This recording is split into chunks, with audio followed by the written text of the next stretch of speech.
Hello and good evening, everyone, and welcome to the regularly scheduled board meeting on 15 November 2021.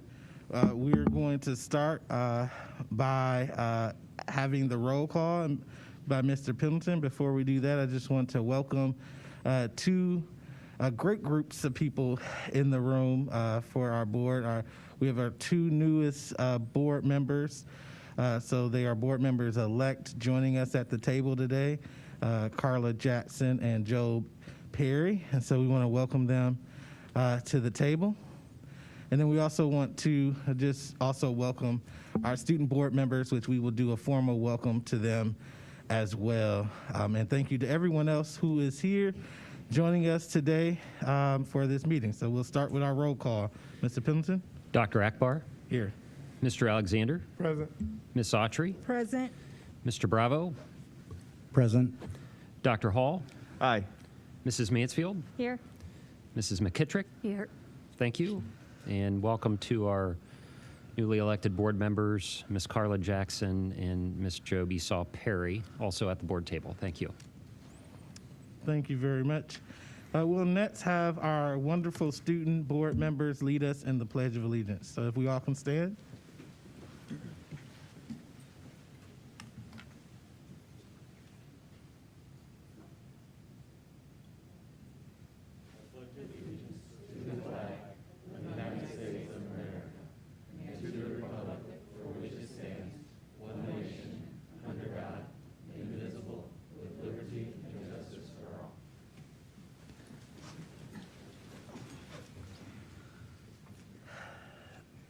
Thank you very much. Next, I have the honor of administering the oath of office to our student representatives to the board. This is an outstanding position that our student board members are holding, and it came from the foresight of the previous board a few years ago, who really sought the direct input from students who are benefiting from the service that we have, as well as will be able to give us that firsthand knowledge. So we want to thank you so far for serving, and we're going to ask all of our student board members to please stand as I administer the oath of office to you. And I'm sorry, I think we're just doing the new board members. Right? I think so. All right. So I think everyone else is already has their oath. So if you could just repeat after me, Jose, I think it's Jose Garcia, Coche Griffin, Elliot Jackson, and Kalian James Smith, right? Did I get that right? All right, so if you can repeat after me, I state your name. Do solemnly swear that you will support the Constitution of the United States, the Constitution of the State of Ohio, and that you will perform faithfully the duties of a student board member of the Board of Education of Akron City School District, Summit County, Ohio, to the best of your ability, in accordance to the laws now in effect and hereafter to be enacted during your continuance in said office and until your successor is elected or qualified, or appointed and qualified. Until your successor is appointed and qualified. Thank you very much and congratulations.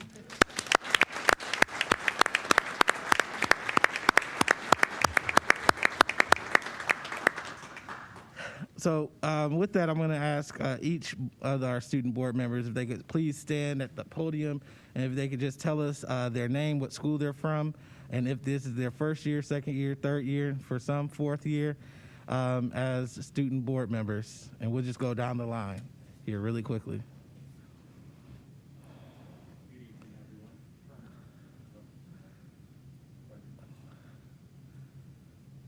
Thank you.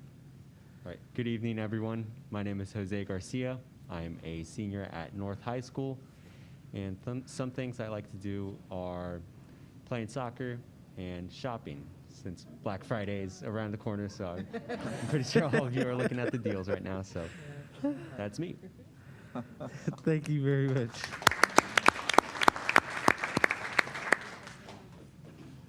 Hello, everyone. My name is Cochise Griffin. I go to ECLC. I'm in the 10th grade.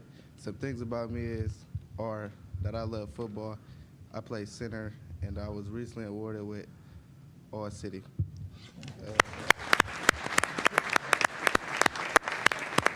Also, my parents are here, Makita Carey and Gino Smith.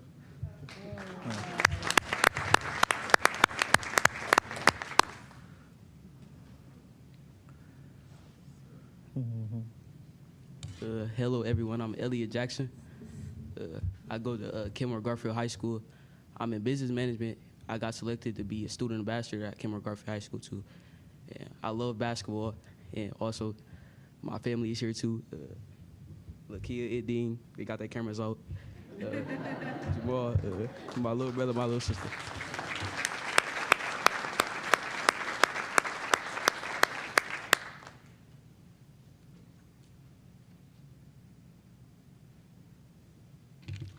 Hi everyone, my name is Salam Said. I attend Akron Early College High School. This is actually my 4th year. And something interesting about me is I am going into nursing, and actually I might even continue it for a master's to become a nurse practitioner.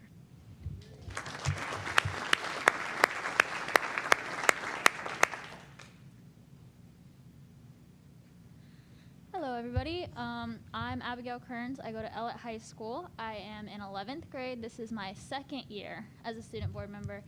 And I'm actually not really sure what I want to do when I go out of high school, so I guess I have plenty of time to figure that out.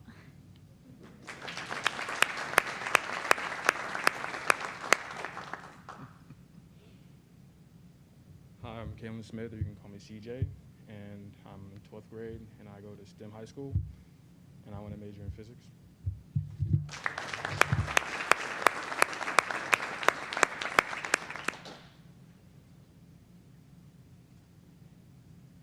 Hi, I'm Madison Deese. I'm a senior at Firestone. I love playing softball, Crocs, and I believe that Cane's is better than Chick-fil-A.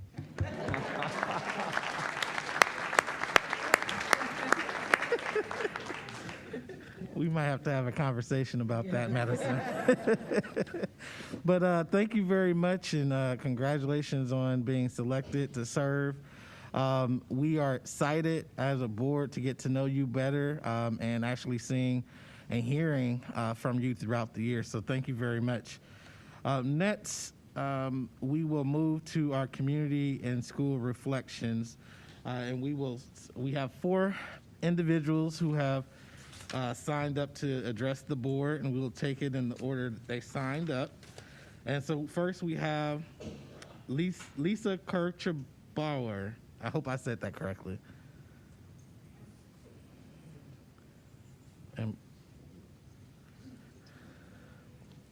And just before you get started, I just wanted to remind everyone, and first thank you for participating. Public participation is very important to this board.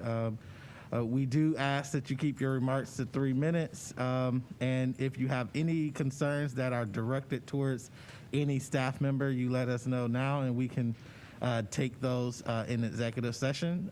Otherwise, look forward to hearing from you now. Thank you. Thank you. Good evening. My name is Lisa Kirchbauer. I have been employed with the Akron Public Schools since October of 2014 as an educational assistant. I have worked in the library, and I am currently an ISS at Ellett High School.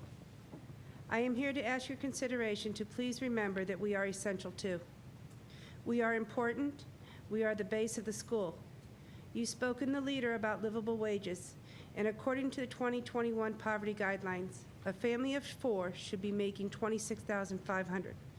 When I take a pay stub for an employee who has a family of 4, they are only at $15,671. So unless in the next 4 paychecks there's a huge raise, this family of 4 is below the poverty level this year. Another example is a family of 1. Living wages is $13.16 an hour. If you take that employee's wage, who has been with you for 7 years, and you divide that up 24 pays, it is only $11.02. That's $2.14 under the living wages of the 2021 Ohio. Akron is the 7th largest school district in the state of Ohio. So while APS is paying extra to the teacher subs and to the teachers, please remember we are essential too. When administrators are busy, they send the students to the ISS until they can tend to them. When the tutors' classes are filled and someone needs extra help, they send them to the paraprofessionals for help or the ed assistants. When the special needs child needs the extra attention, we as ed assistants are there. When the children need to get to school, we drive them, the bus drivers. We are essential too, and we deserve that 30% raise too. I have 2 quick letters. I have been in the Akron Public School District for 9 years, beginning in 2012. My work duties include everything in my job description and much more. I am going to post my concerns in bullet points. I work in an environment where I get hit, kicked, bit, pinched, spit on, head-butted, scratched, groped, cussed out, and much more. I work where I have to toilet, feed, deal with medically fragile children, change diapers, protect other kids, staff in school, and much, much more. I have to work where I am trained in CPI, and most of the subs and administrators who fill in help or not. I work where I give up breaks to make sure the health and safety of the kids are still being met. I have had to work short-staffed due to the lack of subs being available. The lack of subs puts the kids and staff at risk due to supervision concerns. I work in a classroom where kids are unable to get the education they should due to the lack of available staff, educational assistants, trained staff, and administration having an overabundance of issues where they can't help. Now let's talk about pay. Our job starts around $14 an hour with benefits. No pay over breaks or during the summer. A sub-teacher and a tutor can make $32 to $35 per hour, not trying to discount what they do, but they don't come close to what I do. Sub-teachers and tutors don't have to deal with anything we have to deal with. They come into work with an assignment that is handwritten for them to complete from the lead teacher they are filling in. Plus, they don't have to do, my apologies. Plus, they don't have to have all the above credentials that we have to have. Now they don't even need a degree or a license to sub-teach or tutor. Thank you. I'm sorry, your time has lapsed. I'm so sorry. Oh, I'm sorry. Okay. I did give you a few extra seconds, but I just wanted to say thank you for providing your comments. And if you want to provide it to us, the written version. Everything's in the folders. Oh, okay. Everything's along with additional letters. Thank you. Thank you very much.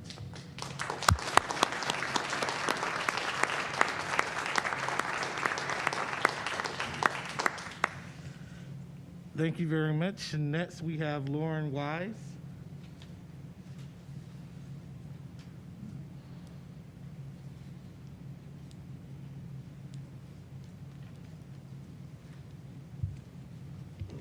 Good evening. Thank you for giving me the opportunity to speak tonight. My name is Lorraine Wise. I've been a paraprofessional in the Akron Public Schools for 19 years. I am here to speak for all paraprofessionals within our district. Let me begin with, without the paraprofessionals in these special education units, there would be no teaching our special education students. We take the brunt of everything. We do more than just diaper and feed students. We are right there teaching them, reinforcing what the teacher has taught. We are helping the teacher, collaborating with her.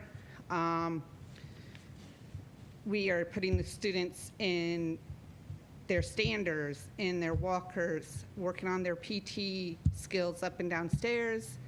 We also work on their OT skills, whether it's writing or cutting.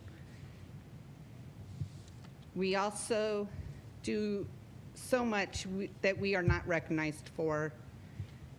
The teachers are paid when a paraprofessional is out of their classroom. That is that they need to take care of the students. They go to specials with those students, but that's not what's happening. We are pulled from classrooms to diaper, to change, to feed, to do and go with those other students if we have to. But that teacher is getting paid 30% of the wages of not having an assistant in their classroom. They are the ones that should be picking up those duties, not us. If they're going to get paid, then they should be picking up those duties. We should be getting compensated for those, for us having to do not only our job in our classroom, but picking up that extra duty and everything. We get assaulted daily, many of us, and everything. I would like to read a letter that was written. It says, I would like to send this letter in support of my educational assistants. I have two wonderful assistants in the Success Unit at the Bridges Learning Center, one with a bachelor's degree and one with more years of experience than I have teaching. They are bit, spit on, hit, punched, and scratched daily, running behavioral plans and IEPs. Due to staffing shortages, it is normal that my assistants do not get more than one of their lunches a week. It is an insult that new hire substitutes are getting paid more an hour than they do. Due to the lack of subs that do come, my assistants are often doing the job of two people. Whenever we are short in the building, which is every day, I cannot do my job without them. And it is also not fair that my assistants do not get paid for covering absences as I do. As an AEA member, this building would shut down without them. They are my eyes and ears, and they cover my back to keep our students safe. Thank you very much. Thank you. We appreciate it.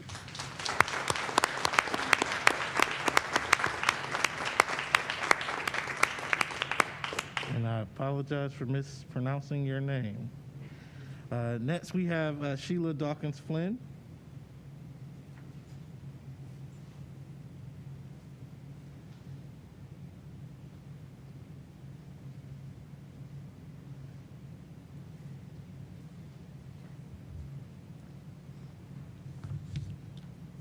I'd like to say good evening, board members, Superintendent Fowler Mack, administrators around the room, and all the guests behind me.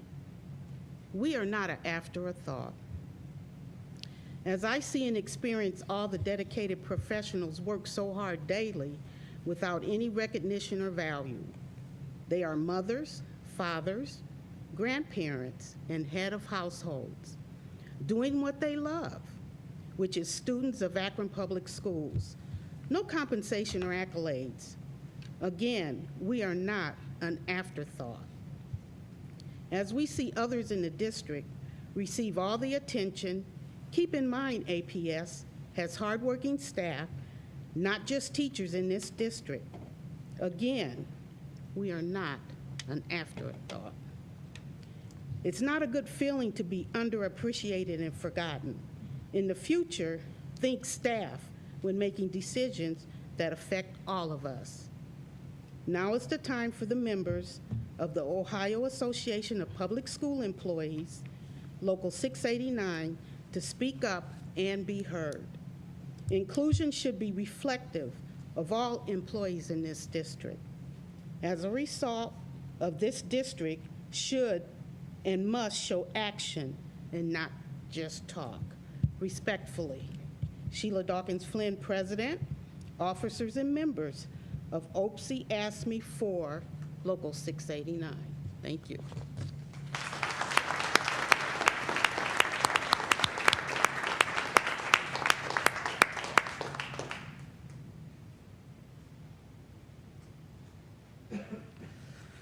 Thank you very much. We appreciate you coming to speak today. And more importantly, I just want to say on behalf of the board, we definitely appreciate all that you do. And we know that you have worked hard throughout this, actually throughout your entire time, but this last year specifically has been incredibly difficult. So we definitely appreciate you. And appreciate what you brought to us, and we'll work with the administration to work through what you presented today. Our last public comment is from Tina Boyce.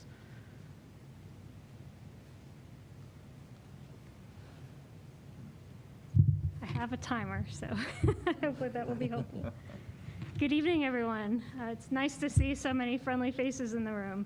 My name's Tina Boyes. I'm the Executive Director of the Kenmore Neighborhood Alliance. We're the community development corporation that's working to revitalize the Kenmore neighborhood in Akron, of which Kenmore Garfield High School is part. I am here tonight not because I relish speaking about such things, but what I've been reading in the newspaper over the past several weeks is troubling. It's beyond troubling.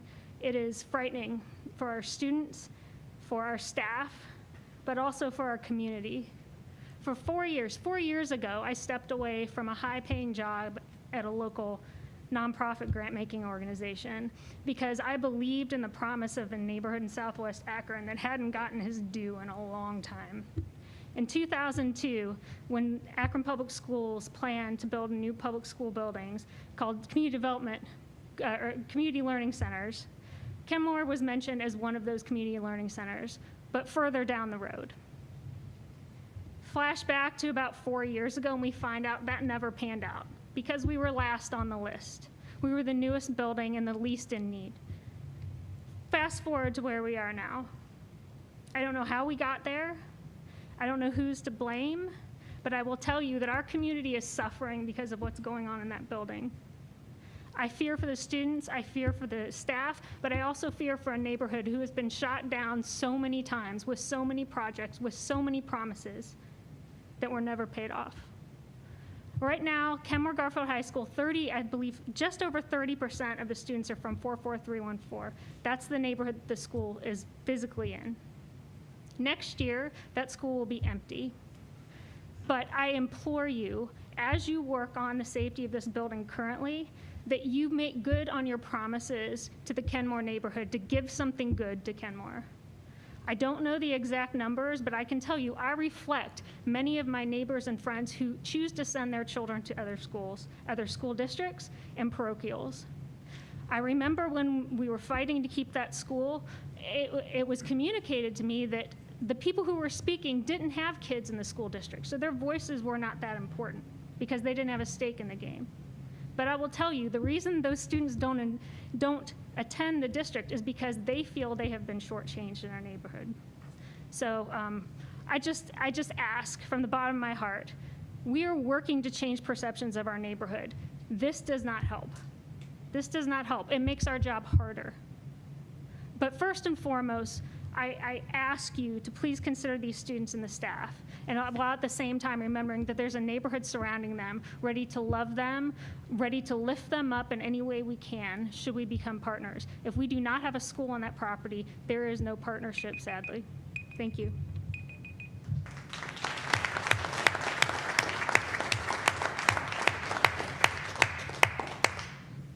Thank you very much. We appreciate your comments, and I know that's something that we'll be talking about at some point. So thank you for sharing your reactions, your reflections. With that being said, we are going to move to community and school reflections from the board. So is there any community and school reflections from any board members? Mrs. Mansfield? It's been a busy couple of weeks in the district, and I just want to give some credit where it's due. We've also been away for a little while, so it seems extra, like there's a lot of extra things. Want to give congratulations to those at David Hill who had, I'm going to mess this up, he's a running back for the Browns. What's his first name? Demetric Felton? Is that his first name? I'm looking to my sports people and nobody's looking back at me. Anyway, Mr. Felton, who could not play this past week, unfortunately, but he was at their festival giving a pep talk to the kids. He was amazing. We also had Britton Berry, who is the wife of the general manager for the Browns. They came out to lead the kids in some fall festival activities, and it was a really great recognition. So I was really happy to be there to represent the board. At Miller South, Karen Hazlett had me out. They were reading a book in their classes about banning books and what school boards do and what role they have in that across the country. So I went there to reassure them that we're not banning any books in Akron, and talk to them about the times that we have been asked to censor activities and how that sometimes affects the arts. And it was really great. I got to sit down in 3 classes. I'm going to skip a couple activities and just jump to, it was my great honor on Veterans Day to be beside my husband when he spoke at the ceremony at Shadyside Park in Kenmore. And we had representatives from the junior ROTC from both Ellett and Kenmore Garfield there.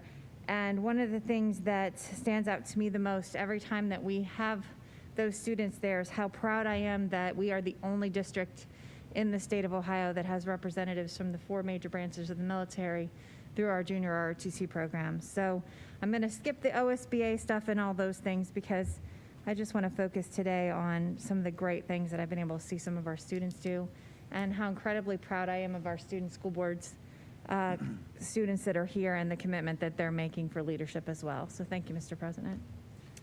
Thank you very much. Dr. Hall? Yeah, thank you, Mr. President. My community reflection is to reflect upon the passion that was just put on display from those who just addressed the board. I just want to say that I appreciate your passion, and it's evident, it's obvious that you all care very much for our district and for our kids. And so from the bottom of my heart, I want to thank all of you who took the time to come today and to show that you cared. Your passion is inspiring to me. And so thank you again, because you all could have been doing a lot of other things besides being here tonight at this board meeting. So that is my community reflection, Mr. President, is to thank those who have come and had the courage to share their thoughts and their passions with the rest of us in this room. Thank you. Thank you very much. Anyone else? Ms. Autry? Thank you, Mr. President. I'll be brief. I know we have a full agenda here. I also would like to thank the educational assistants and all the other staff in our district who do so much for our students. And you are heard, you are appreciated. I also would like to thank Ms. Dreamer Whitfield and the student school board members for the opportunity to connect earlier before this meeting. I'm looking forward to working with each and every one of you. Thank you, Mrs. Whitfield, for all that you do. Really fabulous activity. And then also, since we last met, I was invited as a alumni of Bookto COC to the Freshman Academy Commitment to Graduate ceremony. And I just want to shout out to Dr. Lisa over there at Bookto, the counselor for the freshmen, and also the other staff members. It was a really nice event in which there were some inspirational comments from various staff members. And also we were able to see the junior ROTC present colors as well as we did at the previous board meeting in our drum line. And it culminated with all the freshmen signing a banner with their commitment to graduate. So that was a really nice event. And again, shout out to Bookto COC. Thank you. Thank you very much. Anyone else? Mr. Bravo? I will just say, also be brief, just want to give credit where credit is due. I also was going to say thank you. Well, first of all, thank you a few years ago to Lisa and coming to me and us getting together on our student representatives to the board. I think it's one of the best things that we've ever done is make sure that we really give students an opportunity to be involved and have a voice at the table, to bring us questions and to bring us issues and things that you're hearing. And to the new board representatives that are joining us tonight, I hope that you'll do just that. We look forward to hearing your reports every board meeting, what's going on in your school and in your clusters. So we really look forward to that, and I hope that you'll take advantage of every opportunity that it presents to be that kind of voice. And so thank you, and to thank you to Dreama Whitfield for all that she does to make really an inspiring sort of leaders academy out of this whole experience, and it is quite an experience. So congratulations on being appointed, and welcome to the table. Also wanted to give quick congratulations also, and I'm sure we're going to do that, but to our treasurer who recently received the Outstanding Treasurer of the Year from the OSBA. We were able to celebrate with him in Columbus recently, so congratulations, Mr. Treasurer. And also congratulations to you and your husband, Mrs. Mansfield, for the opening of his play, which I have not seen, but I really would love to. So if you have tickets on you, would love to get some of those. But Eric Mansfield recently opened and debuted his worldwide debut for his play, and there's a great write-up of that in the Akron Beacon Journal, so check that out. And thank you. That's it. Thank you very much. Anyone else?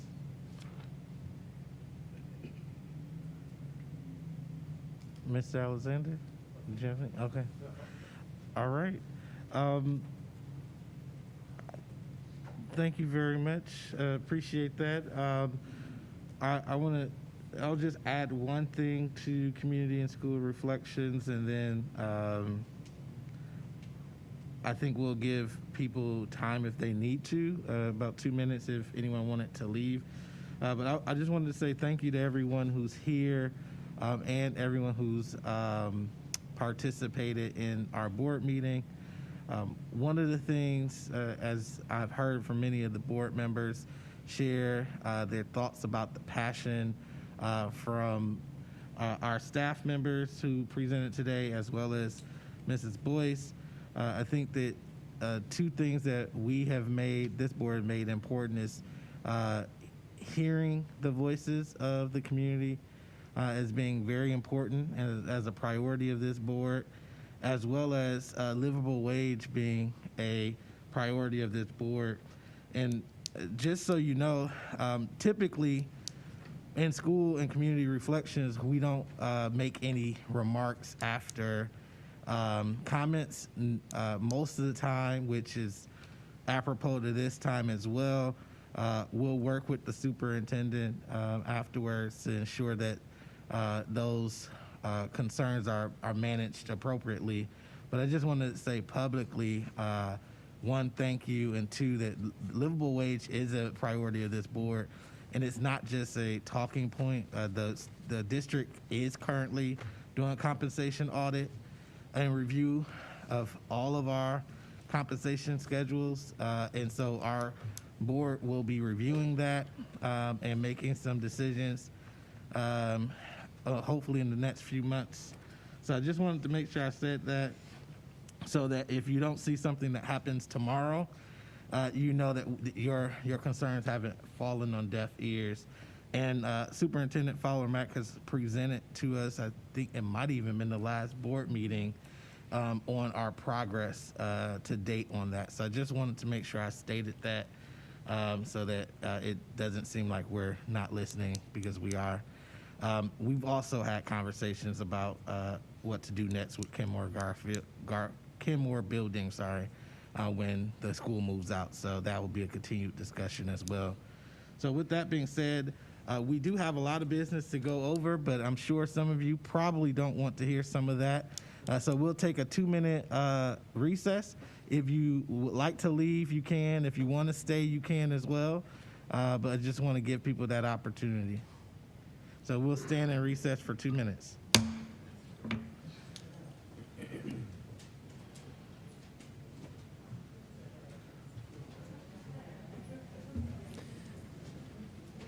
Bill and Dennis, we're going to have you guys come on here and just another minute or so. If you want to get your cameras established and do a sound check, you can do that. Okay, thank you.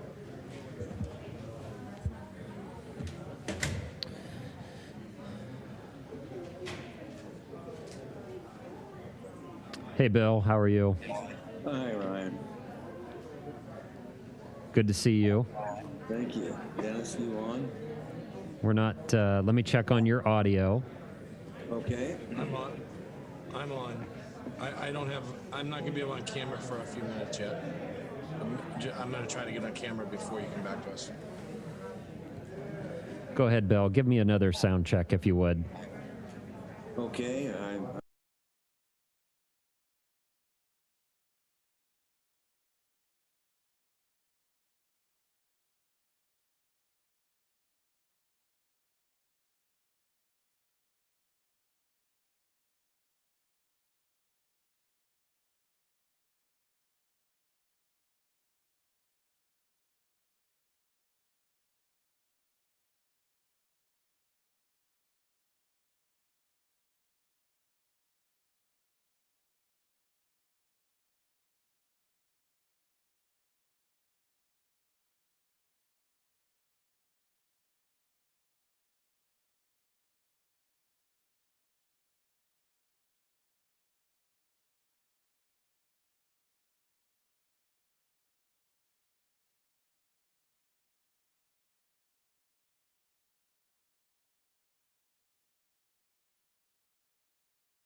good.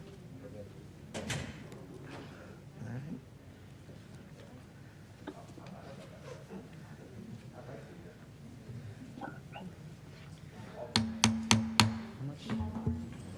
Hello, everyone, and welcome back to the regularly scheduled board meeting on 15 November 2021. We're now moving to communications portion of our agenda. We will hear a presentation from the Ohio Coalition for Equity and Adequacy of School Funding. In this presentation, we've given them 5 minutes, and I know we've had some preliminary conversations probably a year ago, and so now we have opportunity to hear directly from the organization, and then we'll have opportunity at our next board meeting to have a full discussion and decide if we want to move forward with it. So I'm going to turn it over. I believe it's to Bill, or is it someone else? It's Mr. Phillips, yep. Mr. Phillips, and he's joining us virtually. Okay, well, thank you very much for giving us a few minutes of your time tonight to discuss the Ed Choice voucher litigation. Let me, at the outset, I want to commend your treasurer, Ryan Pendleton, for his key role in this Cup-Patterson school funding, fair school funding program, and his continued advocacy for the program. He's been very valuable in that discussion. Of course, school funding and this Ed voucher litigation go hand in hand. I also want to remind the board there that back in the early 1990s, your superintendent, the late Conrad Ott, was very instrumental in the initiation of the DeRolf school funding litigation. So getting right into the Ed Choice voucher litigation, about 18 months ago, we were approached by some board members to help coordinate this particular effort. We've hired the law firm of Walter Haverfield in Cleveland to represent us in the courts. We've also engaged Precision New Media, and you'll be hearing from Dennis Willard here in just a moment, to do the public relations end of this. We think we're going to win in the court of law, but we also want to win in the court of public opinion. Now, a quick update. Since we started this effort, last year there were over 75 districts that paid into this effort. Thus far this fiscal year, and we're about half over this fiscal year, but thus far this fiscal year, we have 95 members, district members of the coalition, Ed Choice Voucher Program. Among those districts are Canton, Columbus, Dayton, and there are other urban centers that are planning to join. We also have Southwestern City District, Westerville, Worthington, and some of those larger districts in the Columbus area. We are moving forward with this. We anticipate before this fiscal year is over, we'll have well over 125 districts that are involved in this litigation. And I'd like to have Dennis Willard talk a little bit about his involvement and what some of our plans are for the public relations aspect of this particular effort. Again, I would say that Walter Haverfield is in a position now to, within the next, very soon, we'll be filing our complaint in the Franklin County Court of Common Pleas. And so, we're moving forward. Dennis, do you want to pick up there? Yeah, thank you, Bill. I really appreciate this, and I'll be brief. But, I do think that the Ed Choice Voucher Program, private school voucher program, is an existential threat to public schools. I was a State House reporter for 23 years. The last 15 years, I was the bureau chief for the Akron Beacon Journal, so I'm very familiar with not only Akron public schools, but also the schools in Northeast Ohio. As the bureau chief for the Beacon Journal, I worked with another reporter in Akron Doug Opplinger, and we wrote extensively about charter schools, voucher programs, and what you're seeing here is an effort to remove money from the public school system and put it into others' hands. The Ed Choice program is growing rapidly. It's going to be more than $600 million in this current 2-year budget. And the lawmakers have admitted that they have not addressed the unconstitutional school funding formula sufficiently. So basically the pie's not going to grow, and they're siphoning off more and more money into private hands. And these are not students leaving Akron Public Schools. These are, for the most part, students and families who never had any intention of being in the public school system. This is a refund and a rebate program for parents who just want their children to be separated from the public school system. And I'll close by saying Eleanor Roosevelt, I'm paraphrasing her, said she supports private school education, but she's supported parents paying for private school education. We should not be undermining the public school system. You accept any and all students. The private school system picks and chooses their students. Let them do that. Let the parents pay for that. If you were flush with money, and I listened to the testimony tonight, if you were flush with money and you had money just falling out of your pockets, that'd be one thing. But I know that you are pinching every penny and struggling to make, every dollar count in your district. And right now, this money is being siphoned off away from you. So on the public relations front, we are going to tell the story that vouchers hurt Ohio, hurt families, students, communities, businesses, and we're going to continue to do that while the law firm goes to court and wins in the court of law. Thank you. Thank you very much. We've crossed the 6-minute mark, and I do want to give our board members some opportunity to ask you questions.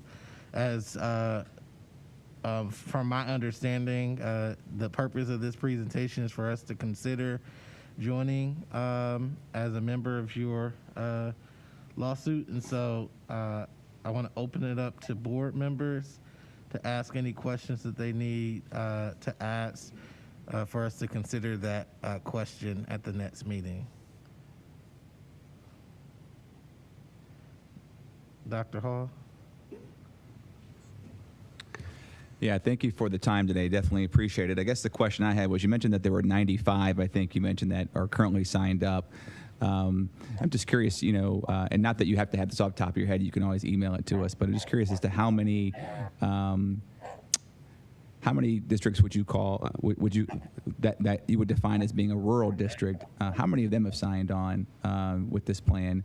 And also as well, do you have a breakdown where we look at it from a socioeconomic standpoint? So for example, I was surprised when you said that Worthington and Westerville were signed up as being part of this. I guess I'm wondering, are other affluent suburban districts also joining this suit, or are they at this point, for the most part, staying on the sidelines? Well, we have joint vocational school districts, education service centers, and then in the K12 districts, we have the whole variety from very small rural districts to the Columbus City, the largest district in the state in terms of pupil population. So we have a cross section of all the districts in the state of Ohio. You can go to our website, vouchershurtohio.com, and there's a link right there that shows the districts that have signed up to date. And you can see it, as Bill mentioned, it's a wide cross-section. I think there's the other thing too, is there's some districts that are losing dollars right now to vouchers. There are some districts who are not, but they know that the intent of the legislature is to make every student and every district voucher eligible, and they understand that we need to be in this from a public school standpoint altogether. In fact, House Bill 290 is the bill we need to watch. That's a universal voucher bill. It's a bill that would assign the money to not Akron City Schools, but would assign the money to the parents of Akron City School, or the parents of Ohio, rather than the system. And of course, as you all know, the Constitution is very clear. The General Assembly shall secure and fund a thorough and efficient system of common schools, not systems and not parents. Any other questions? So, if hearing that, I have two questions. One of the questions is I'm trying to understand the financial implications of joining such a movement. And I know there's $2, I believe, per student per year. Is there a thought process around how many years this could last? Well, I have no good idea, no informed idea, let's say, of how long this process will be. But the point that you need to remember is that the board makes a decision each year whether or not they're going to rejoin. There's passing the resolution of joinder only commits a district for 1 year. Okay, and then thinking about the total cost, not just per district, but what is the thoughts around the total cost of the effort in of itself? And if you could talk to us a little bit about how you came up with the formula for each district. Well, in terms of the total cost of the litigation, of course, that depends on how far it goes. It depends on how long it takes.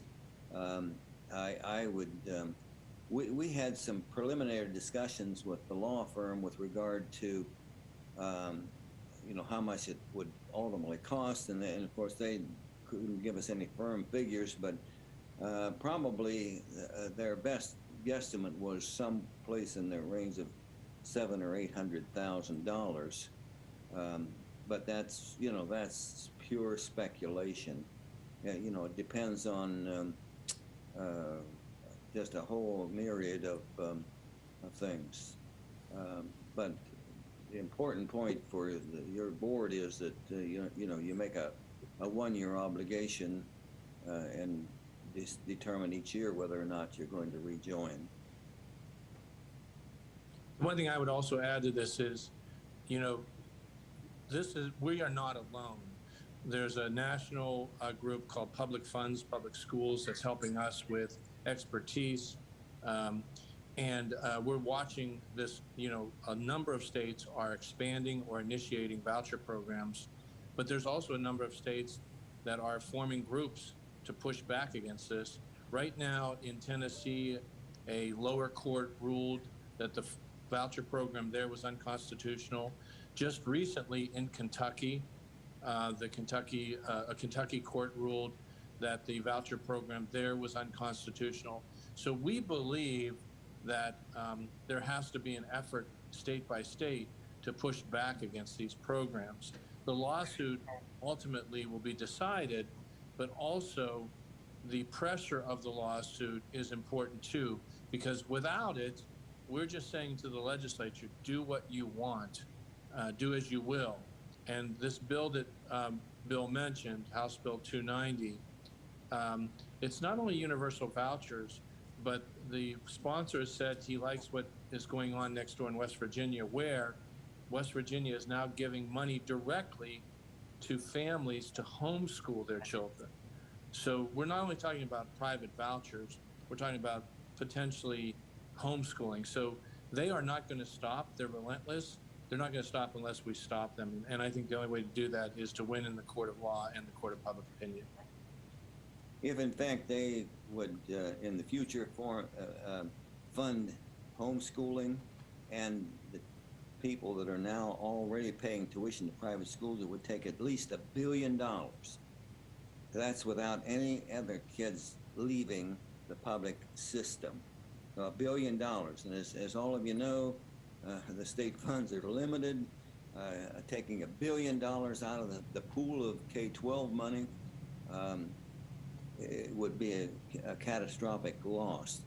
Right now, between vouchers and charters, there's about close to $2 billion will be removed from the fund, basic aid fund of the K12 system. Now,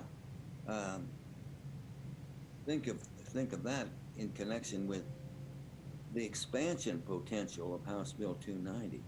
So this effort is really, the more I've thought about it, it's really about the preservation of the public system, the public common school system required by the Constitution of the state of Ohio.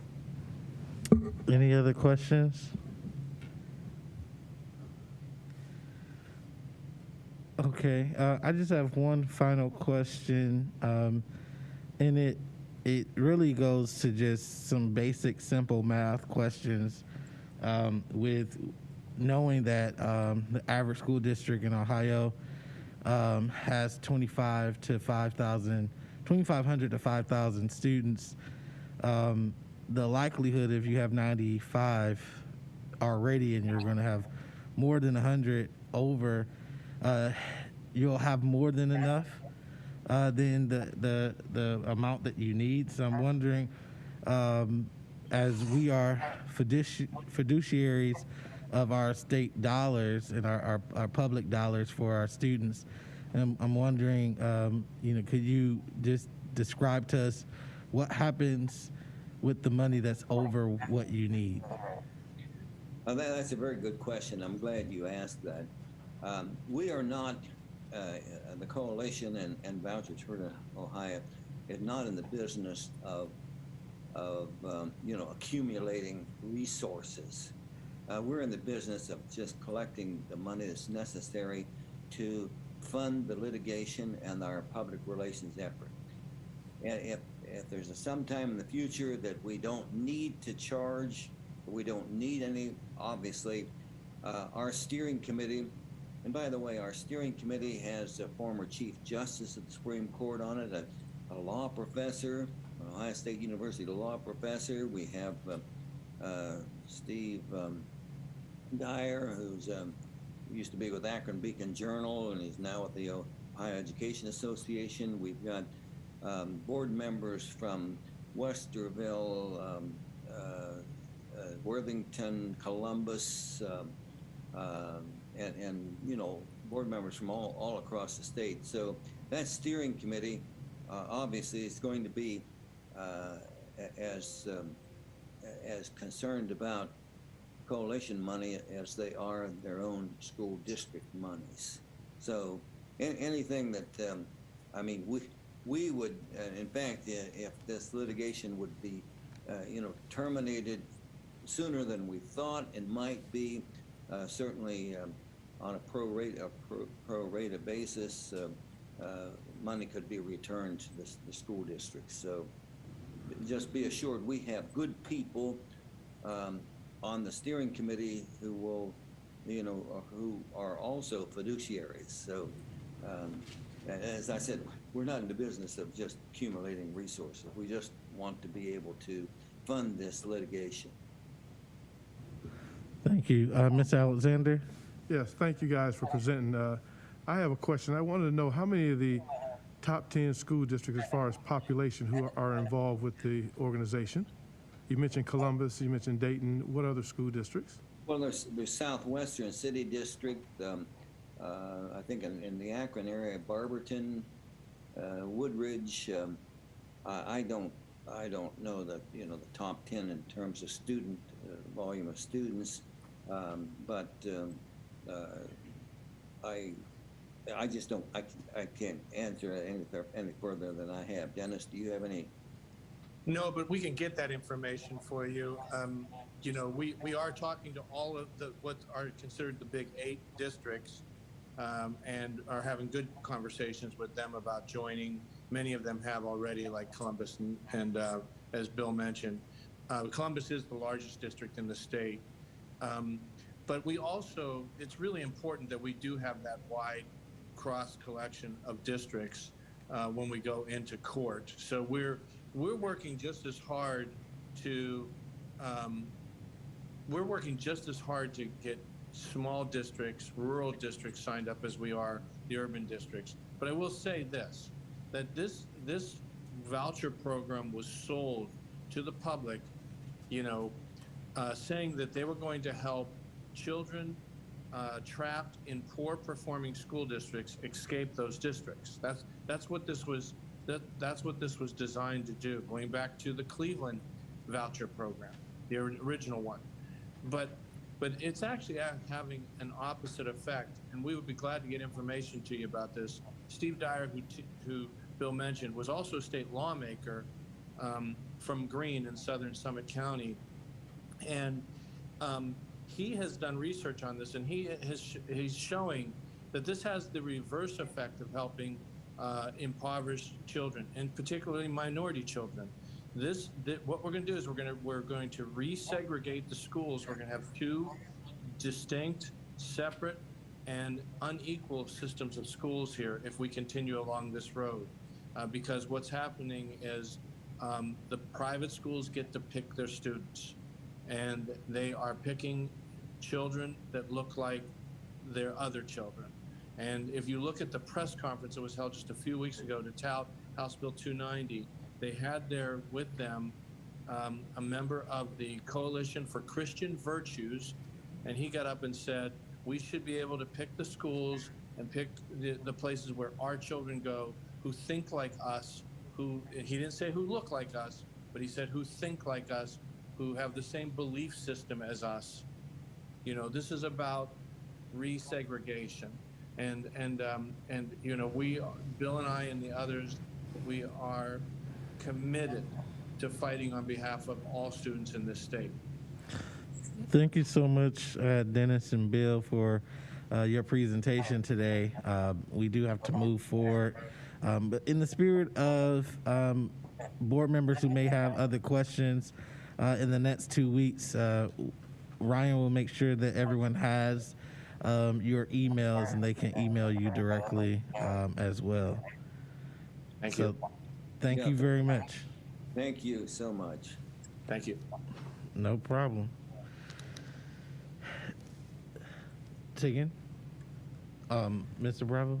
I have comments, but no questions. But I had more comments for us, because this is something that was a little scary, and we asked Mr. Pendleton to bring this to the Finance Committee a few weeks ago, and to start lining up some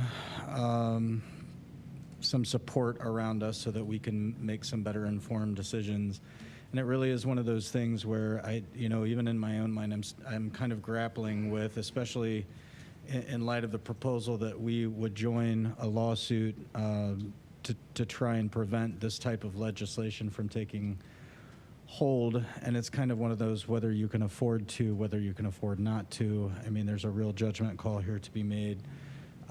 We do know, I think, that this will have a direct financial impact on Akron Public Schools as well as many other districts around us. The question is to what extent, really, that's going to be. There's an argument to be made that there's not going to be a mass exodus of students on a new voucher program such as this. And even if there were to be an attempted mass exodus of vouchers, students on vouchers or families with vouchers, the local schools around us couldn't possibly absorb a mass exodus. But nonetheless, we know it's going to be, it could potentially be a severe financial impact on our district.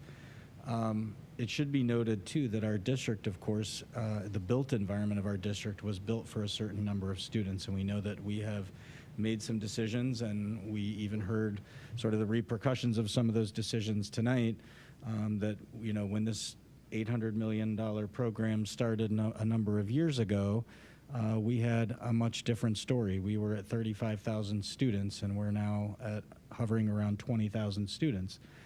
And decisions were made along the way to keep certain schools or to close certain schools, and those decisions have been pretty tough. But I think, we've maintained a built environment for a certain number of students. And not only what we have, but what we could have in terms of the kids that live in Akron. So much less the ones that we could lose if at the risk of facing legislation like this. So I think, I mean, it's just clear that we're going to have to give careful consideration, or this board is going to have to give careful consideration to what comes out of the Master Facilities Planning Committee. And some of those choices, of course, are going to be tough because many of you will face the same decisions that we faced throughout the last 10 years.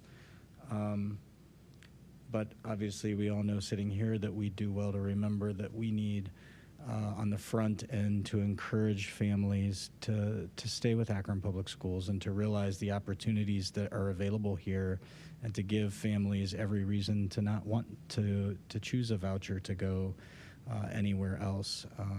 And I know that many of us have long argued that one of the biggest challenges we face is one of perception. You know, how many people walk through the hallways of our schools and see the littles and walk, you know, and once you're there, perceptions and attitudes and things tend to change, and we've all said that. So there's a big effort probably that needs to happen on all of our parts, including those of us that won't be on this board anymore, to continue to get people in our schools and meet our teachers and meet our staff and meet the kids and see what happens in our schools, because it's not always what people think. And my last comment was one that I shared in Finance Committee that I just want to be very clear about too, that I think should be sort of, I don't want to call it a contingency, but I think it should be strongly pushed by this board and many others, is that in the event that a voucher program like what's in House Bill 290 takes effect, there needs to be the same accountability measures, that if you're going to receive the dollars, then you receive the exact same accountability measures for those public dollars that we do. And you get the same set of tools, and you get the same set of requirements. I mean, it's the thing that frustrates me about things like the Youngstown plan. If what you implement in a school to turn it around, we know that's failed, but if that's what you thought was the answer, then how about you have offered those tools to the district before it was in that situation? And the same goes for these dollars too. And I think more than anything, if nothing else, that this board and its members and all the other folks need to stand up and scream that. You can't give someone else dollars and then give them all these other ways to work with kids. So anyway, that's my soapbox. Thank you, Mr. President. Yeah, I appreciate that, Mr. Bravo. And we already know we operate on different rules, unfortunately, and it does make our public school jobs a little bit difficult. So what we'll do is I'll give you time to have conversations that you need to have. If you need to contact Dennis or Bill or Eric in the next 2 weeks to get more information, or go to their website as they suggested, you'll have that time to do it. I want us to have that thoughtful conversation at the next meeting, and to decide what we want to do. Regardless of what our decision is, you know, we're always keeping the financial solvency of our district at mind, as well as the resources we need to support our students. Mr. Bravo? Can I just make,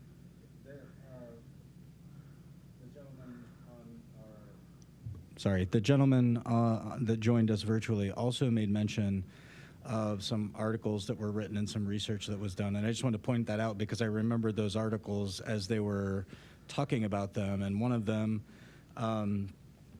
sorry, Ms. Pinolet was from the Columbus Dispatch, but I know, I'm sorry.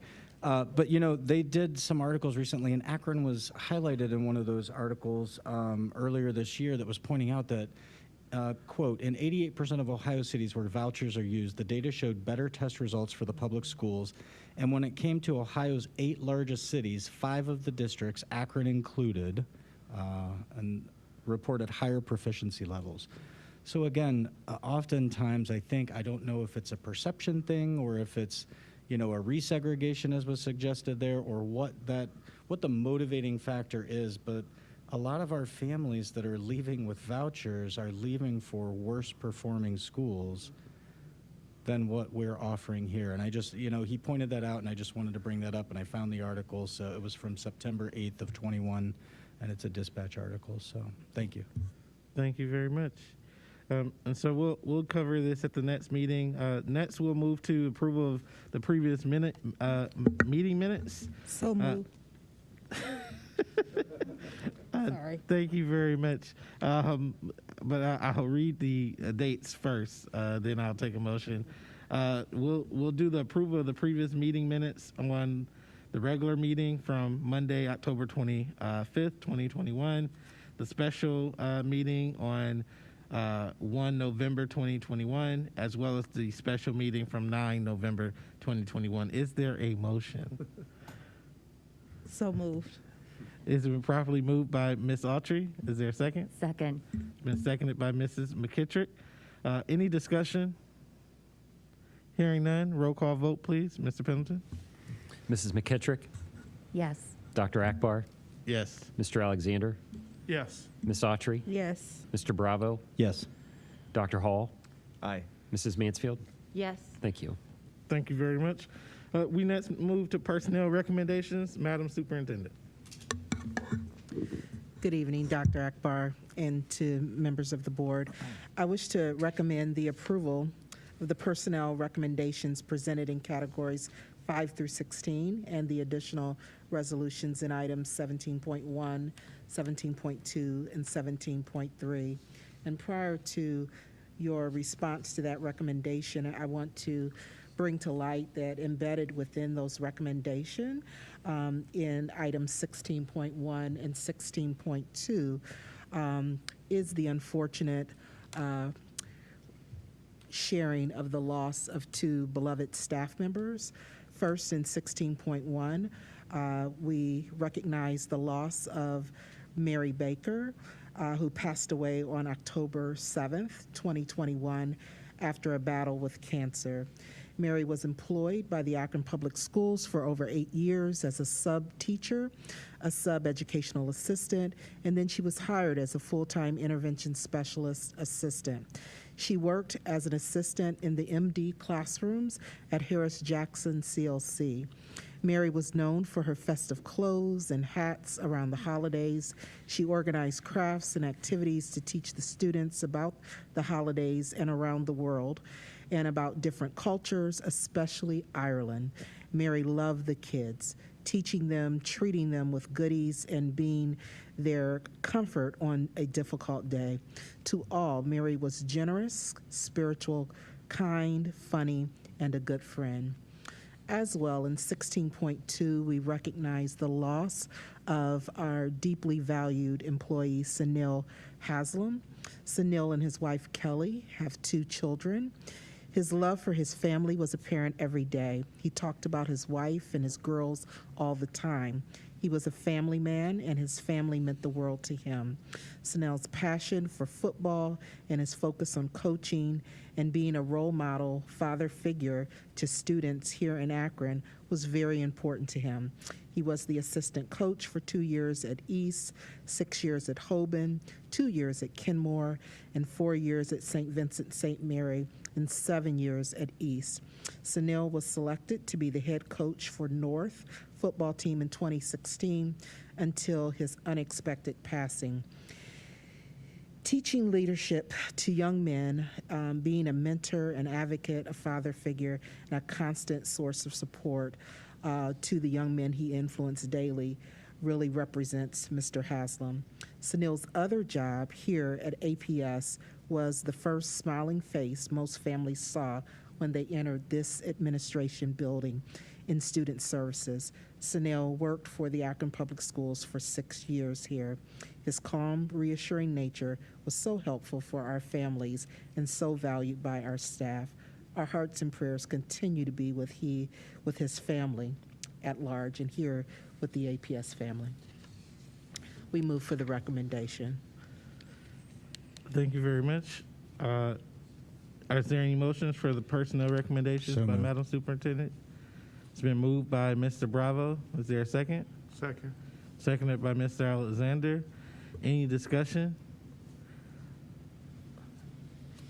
Seeing no others, I just wanted to share that Mr. Haslam was a member of the 100 Black Men with Bruce, or with Mr. Alexander and myself. And I did have the opportunity to go to the calling hours on Friday and see his family, a beautiful family. And as most of you probably know, his wife is also a part of our APS family. And it really is heartbreaking what I was able to see firsthand. And I think also Mr. Alexander as well. One of the things that we do in the 100 Black Men, I know this isn't a infomercial for what we do, but just to give you some sense, it's kind of embodied who he was.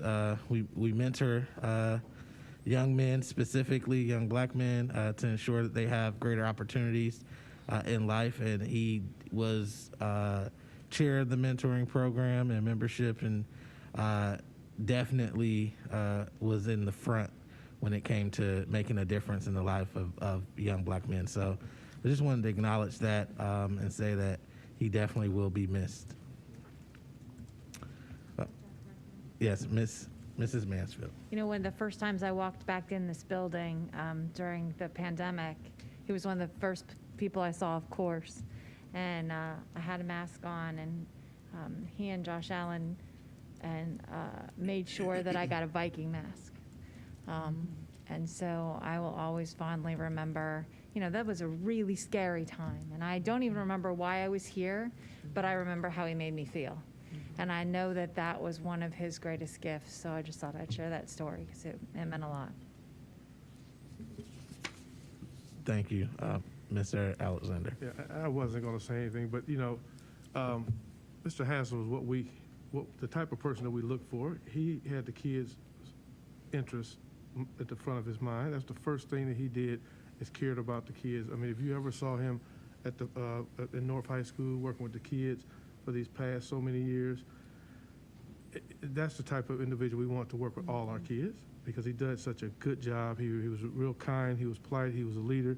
He was a teacher. He was educating them, and that's what we need. That's what it's all about when we talk about getting involved with the school districts, is people who really care and sincerely about our kids and be able to give them what they need. He will be missed. I mean, seeing his face too here in the education center, I mean the center here, was always nice, pleasant, first person you see, and people respected him a whole lot. So I didn't want to say much, but I had to at least say that. It was just too much to hold in.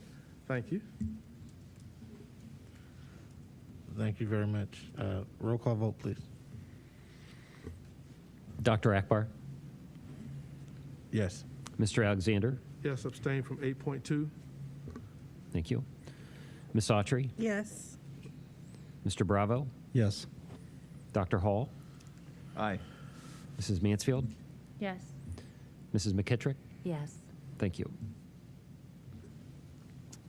Thank you very much. We next move to resolutions and motions on the consent agenda. Madam Superintendent. Yes, sir. I wish to recommend approval of the resolutions and motions presented in Category 21. They are in proper format, and I move for their approval. So moved. Second. It's been properly moved by Mrs. Mansfield, seconded by Mr. Bravo. Any discussion on the resolutions and motions on the consent agenda?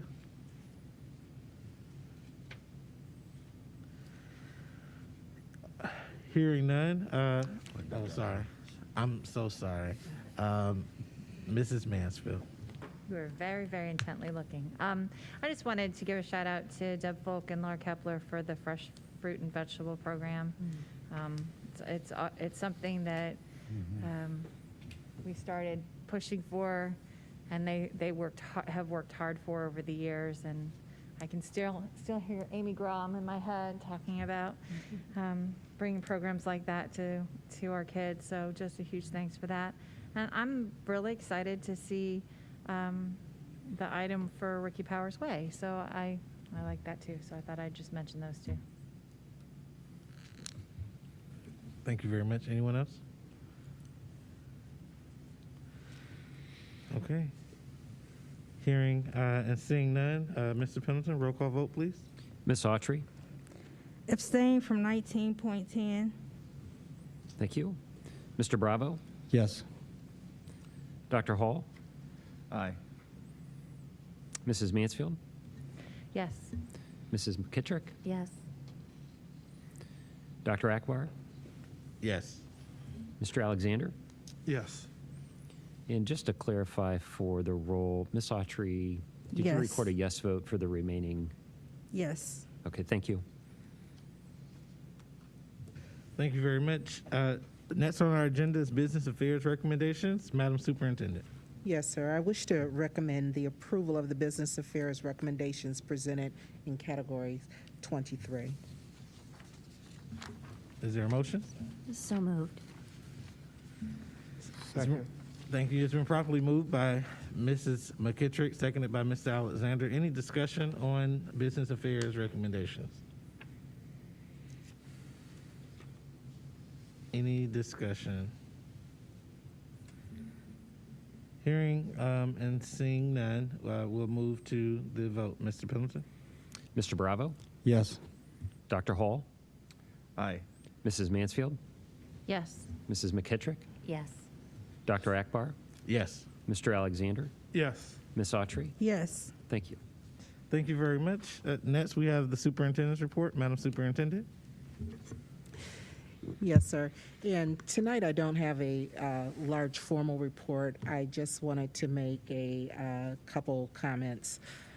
First and foremost, we want to acknowledge myself on behalf of the entire administrative team with all of our presenters here tonight, some who spoke, some who are here by their presence, that we are listening, we are observing, we're engaging, and we are proactively responding to the feedback that we are receiving. We do realize as we've transitioned into this new school year that it has brought with it some challenges, some of which has been things that we have been working to address over time in the system, but just want to express how deeply we care about every staff role and every person in our district, whether it be the adults who serve in our district or the students that we serve in the environment of teaching and learning, that we really are working towards meeting their needs. And we will continue to make ourselves available to meet with faculty and staff so that we can better learn about how to do that well. As well, we are in week 2 of our reset plans that we engaged each and every building along with their school communities in thinking about for this second quarter what it was going to take to ensure that all in the school environment were actively engaged, that expectations were clear, and that it really was an environment that was not only nurturing to our students, but also held them to very high expectations. Thus far, from what we are hearing from the schools, those plans are going well in terms of being enacted in the school. And from that, we've committed as a team to really a 5-point strategy that we will continue to do throughout the course of this year. First of all, we will continue to reinforce clear behavioral expectations and to make sure students are clear about those and that we are following through accordingly if that minority of student, that 5%, does make a poor choice, that there are accountabilities for that. We have increased safety measures in the schools and really continue to work to be sure that both the safety measures and the protocols within those are effective for our students and our staff members. Mental health and behavioral supports and also social emotional supports are available for our families and our students, and also we do have many strategies on hand to support staff, and so we will continue to make sure all involved are aware of the multitude of supports that we offer and that through our partners in the community that they offer as well. We will continue to provide increased training, again, to ensure clarity, two-way communication, and to provide any additional tools that are necessary. Again, right now, we are cautiously optimistic about where we are with the schools at the time, but we do know, again, many of the conversations that we need to have and follow up are longstanding, and so we will continue to work with all involved. Thank you very much. Any questions or comments for Madam Superintendent? Hearing and seeing none, we'll move to President's report. And there's really just three items, I'm sorry, that I wanted to share. The first one is just a reminder that we do have the formative evaluation for Mr. Pendleton, the treasurer, and those were due today. And we'll give you one additional day if you need it, but we want to make sure we get that in by tomorrow. The other thing is I did have the opportunity to visit Akron Alternative Academy and meet with the principal, as well as get a chance to observe some of the classes and conversations with some of the teachers there. There's a great love that I experienced from the staff there for that school. It's not a large school, and in fact, the principal teased and said this tour will be over probably longer than it took you to park your car. But I think that it really gave me an opportunity to see some of the additional supports that we provide our students and the love and passion that our staff have for some students who may need that extra care and that may have been counted out in so many other ways in life. And so I just wanted to thank them, and also had an opportunity to learn her connection with the Juvenile Detention Center, and she talked to me about one of the students graduating recently, and you know, the pride that gives her and the teachers that work directly with students who may have some time on their hands, but they're able to get their high school diploma. So just wanted to say that I really thoroughly enjoyed learning more about that school, and if you haven't been there, I encourage you to go. I had the opportunity on the other side of the building is Bridges. Had the opportunity to run into the Bridges principal, and she offered an opportunity to more formally come visit, so that would be my next visit. But I think that with everything that we have going on, it's always good to learn more about our alternative programs and our specialty schools as well. So that's, and then the last thing I wanted to share is most of us had the opportunity to go to OSBA. We got to sit behind the Superman of the weekend, Mr. Pendleton, as he literally had the red carpet pulled out for us, had us escorted to our seats. I don't know who he knows that, you know, but I need some of those connections every day. But I think that the video was beautiful too. Just if you haven't seen it, Lisa posted it pretty much from beginning to end. So I know most of us are friends with Lisa on Facebook. It really showed us an opportunity. It gave us an opportunity to say that Akron definitely has been making strides above and beyond other districts in many ways. But it was an opportunity for us to, and the entire state, to celebrate his contributions. When you think about the other things that happened during during the state Capitol Conference, we also, Mr. Alexander and I got an opportunity to present at that conference, and hopefully it went well. We've gotten a few emails since asking questions, but I think that gave us an opportunity to highlight some of our work and some of the work that this board started back in 2017 and has really made a stronger commitment to moving forward. But we also had a sad incident where this OSBA decided not to protect the rights of individuals with their sexual identities, as well as those from other marginalized communities. And that was kind of a sad time.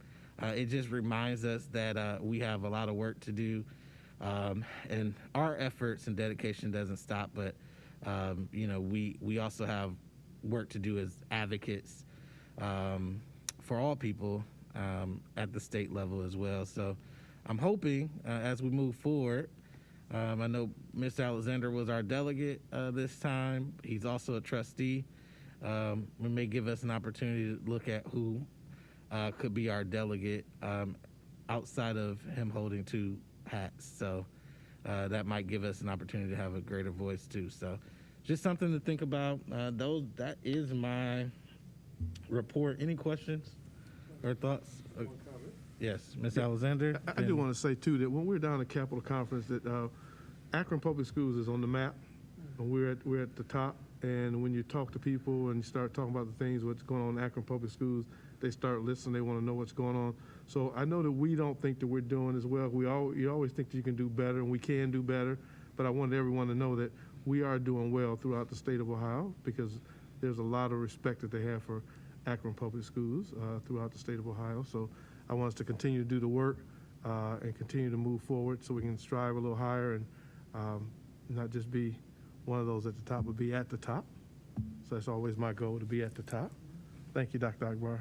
No problem. Mrs. Mansfield. So the only reason I didn't want to skip over OSBA was I did want to talk about the session that Mr. Alexander and Dr. Akbar gave. I've been going to Capitol at least a decade at this point, and it had to be one of the best board-led sessions I've ever seen. And let me tell you why. Some of it was just getting to hear and be reminded of the work that we've all done together, but it was probably the most sincerely interactive. It was not, just a quiz on your phone, or there was real dialogue that went on between board members who were sincerely interested in bringing things to their district. So just kudos to both of you for putting that together. I think you really made a difference in a lot of districts in a very short period of time. So thank you so much. Thank you very much. And that might be what you get when you get two people who went to school to be teachers. So, Ms. Autry. Yes, thank you, Mr. President. I just also quickly wanted to just piggyback on what Mrs. Mansfield said. You guys did a great presentation. It was very engaging. The groups that I was sitting in, once they realized I was from Akron too, and suddenly I was popular as well. So it's like, oh yes, that's my president. So, but they were very impressed. It was the most interactive session that I attended the whole weekend. I know I'm a little prejudiced, but it really was. I think people walked away with a lot to take back to their individual districts. And it was just, nice to be associated, be a member of the school board here in Akron after that. Thank you. Thank you very much. Mr. Bravo? Yeah, while might as well all pile on here, right? Being from Akron and then also realizing, oh my goodness, this is a spotlight session for like 2.5 hours. I wanted to be there to support, but I was also like, just like 2.5 hours. That's the longest session. But I have to say, the 2 hours that I was there, I had something at 10 o'clock, but the 2 hours I was there flew by. It was so good. You guys did such an amazing job. The way the preparation, clearly, that you put into it, and the handoffs back and forth. And I agree, it really was it was the most interactive session that I went to the entire conference as well. It was very well done. And the room was packed and stayed packed. It was just well done, well executed, well prepped, well researched. So kudos to both of you. So good. Thank you very much. Thank you very much. That's all I have for my report, and we will go to our treasurer's report. Mr. Pendleton. 2 items tonight. The first is a reminder that Finance Committee on Monday will be doing a high-level review of the 5-year forecast, and then at the end of the month, 5-year forecast presentation. I know Mr. Bravo's favorite. The second item is to share some good news. Akron Public Schools receives grants and funding from multiple sources each year. Each year, our dedicated staff work closely with the community and stakeholders to secure local funding above and beyond what our local taxpayers and the state gives us to run our district. Even last year, emerging from COVID-19 was no different. Local support not only included the multiple grants and awards that our staff write every board meeting. I think 5 were on this week's board agenda. Everyone from the LeBron James Family Foundation, GAR, Jennings Foundation, City of Akron, Akron Community Foundation, and dozens of more. Last year, the district received almost $50 million in grant funds. Locally, we raised over $5 million. That's our staff writing for $5 million. This year, we're over $2 million in locally raised grant monies. Our average annual local grant is around $2 to $2.5 million. We've exceeded that, and that's an amazing feat coming out of COVID. And I just want to put that in real terms for our stakeholders and everyone listening, that over the last 3 years, our local funding is the equivalent of funding 165 teachers. So just to put that in real terms, what that means. And so on behalf of the superintendent, myself, and board, to all those who are writing competitive grants and securing those for our students, we thank you. That concludes my report. Thank you very much. Any questions or discussion for Mr. Pendleton? I'm sure we're all excited about the riveting 5-year forecast. But seriously, it's a very important legal document for us. So I think we all should be engaged in understanding that. With that being said, I did want to mention one other thing before we go to committee reports. I forgot to mention that we had a board retreat as well at Capitol Conference, and we're able to learn a little bit more about each other. But one of those discussions that we had was around how do we better engage with the community and those who come before us and not feel as though our backs are turned to them. And so one of those discussions was how can we have those come to present us that's more so in front of us instead of behind us or to our side. And so you see the podium right behind Mr. Perry is why that's there. It's from that discussion so that we can have more engagement and not feel as though we're not looking at you or listening when you're come before us, because that's very important that you know we are engaged. So thank you for Madam Superintendent and Mr. Pendleton for helping making sure that we pulled that off. I know it seems small, but I think it's a major thing. Now we'll go to our committee reports, legal contracts and board policy. Mr. Alexander. No report. You do have a meeting coming up. You want to announce it? No, we haven't had it yet. Oh, is that? Oh, I thought it was on the. Oh, okay. All right. Finance and capital management, Mr. Bravo. Yes, we have our meeting next Monday, the 22nd at 4:30. And also would like to mention too that, not letting any grass grow under our feet. And by the way, the 5-year forecast, is very important. And one of you lucky folks will get to join one of the best committees, the best committee on this board. So be very excited about that. But also not letting any grass grow under our feet. Treasurer Pendleton has also been working on and submitted testimony today for House Bill 126, which would affect how boards of revision, or I should say it would affect boards of education's role in boards of revisions hearings regarding property valuation, specifically commercial property. So just wanted to throw that out there, and some of that came from Treasurer Pendleton, and I believe my name was on some of that. Little do you know that we're going to recognize you. What did I do? House Bill 126 and 140, we do have a few updates on that.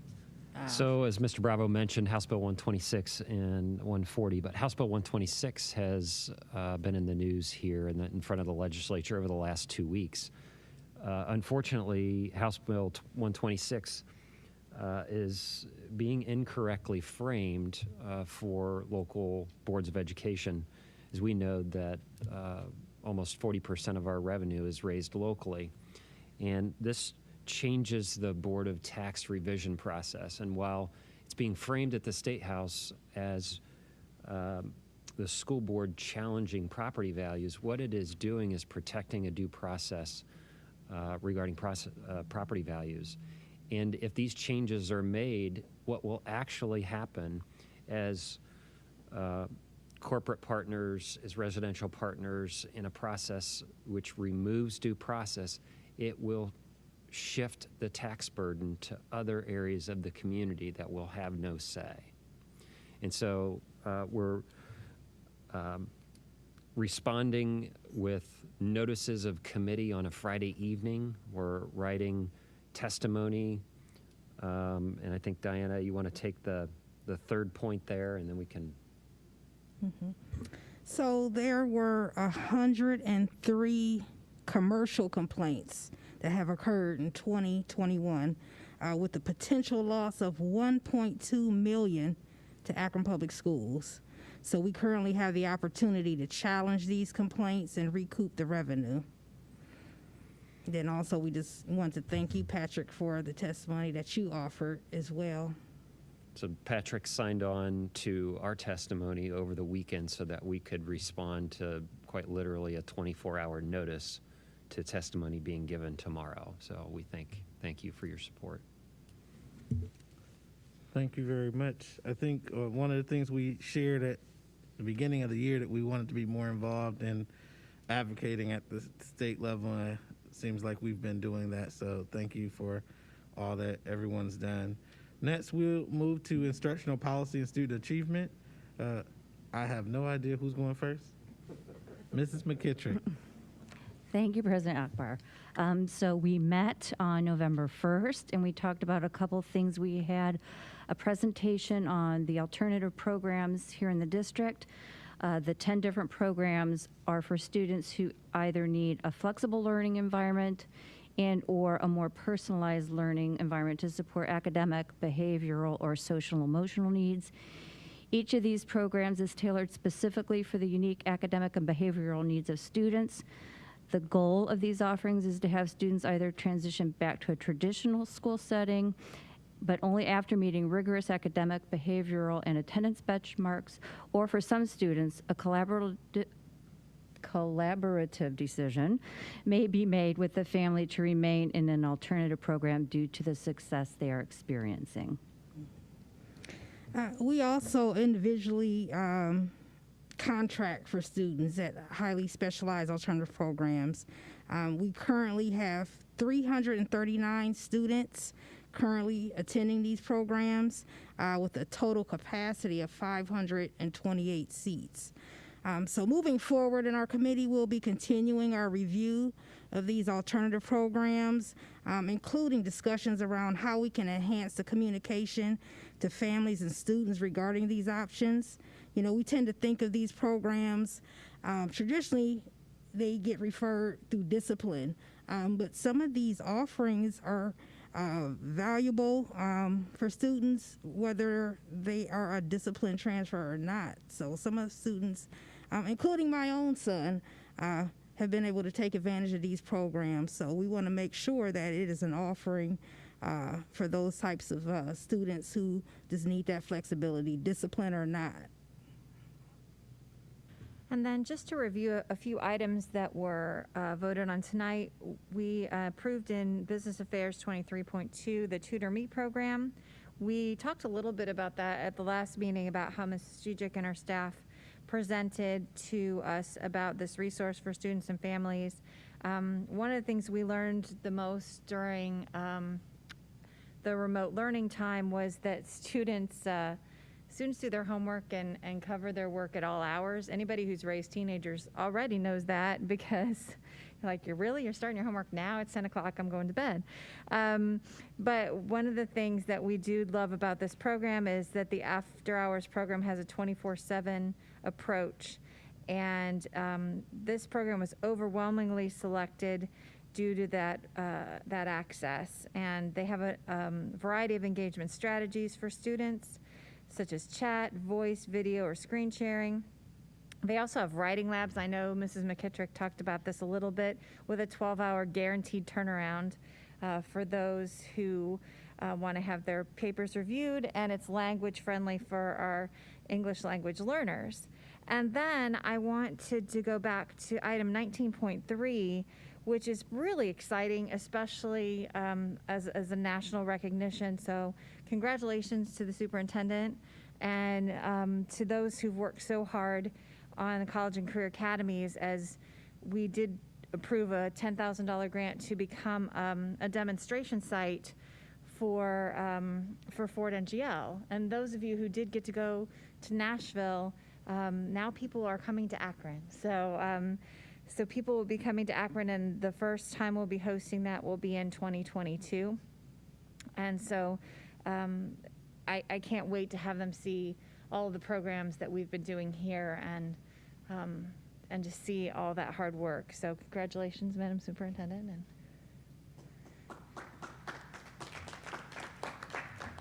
And that's it. Thank you.